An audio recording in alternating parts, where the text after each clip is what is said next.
Sometimes you're just like, these are the people that run my country.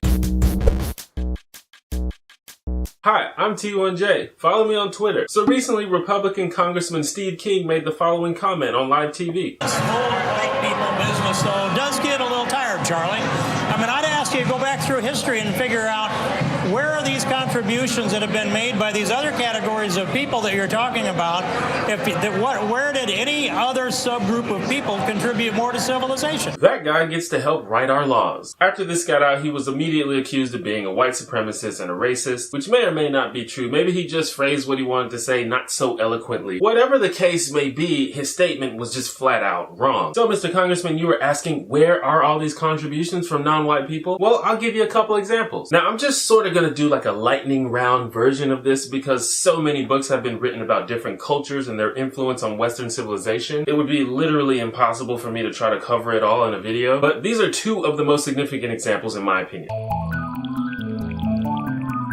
Ancient Chinese civilization is responsible for many discoveries and inventions without which our culture would not exist as we know it, including mechanical clocks, paper, cast iron, gunpowder, seismographs, compasses, porcelain, silk fabric, and alcohol. Shout outs to the Chinese. Even the fireworks that we Americans use to celebrate our independence on the 4th of July was invented by the Chinese. The ancient Chinese made several advancements in various fields. You may know that the invention of the printing press played a key role in the development of the Renaissance and the Enlightenment in Europe. And it's true that Johannes Gutenberg, a German man, invented the printing press, but the ancient Chinese invented printing.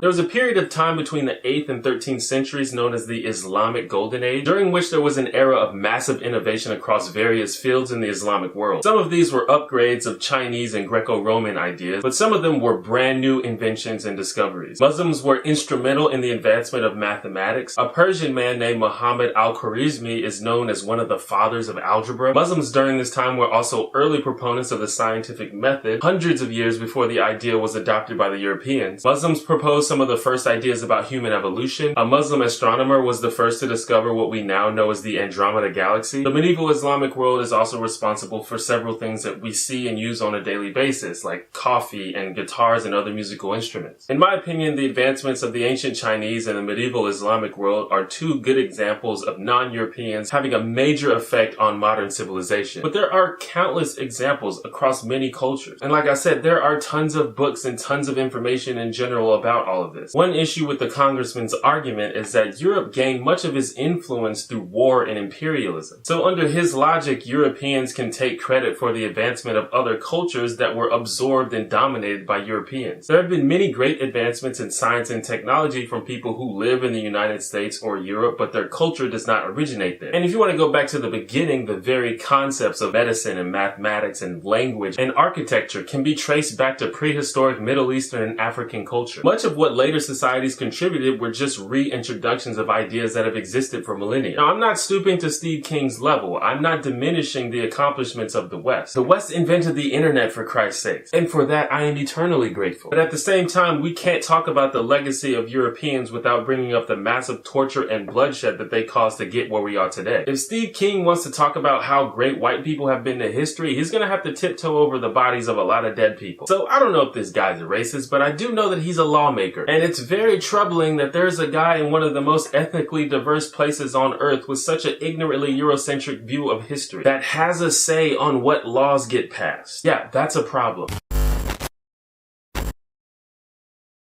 Thank you once again for watching my video. For those that don't know, I'm a full-time YouTube creator, and the only way that I'm able to do that is through your support, and a large portion of that support comes through Patreon. Now, Patreon is a crowdfunding site for people like me with ongoing creative projects. It's kind of like an online tip jar where you can set it up to donate just a couple bucks every time I make a new video. So if you find any value in my channel or my videos, or if you just want to support me, please consider signing up for Patreon. That would be super amazing and totally appreciated.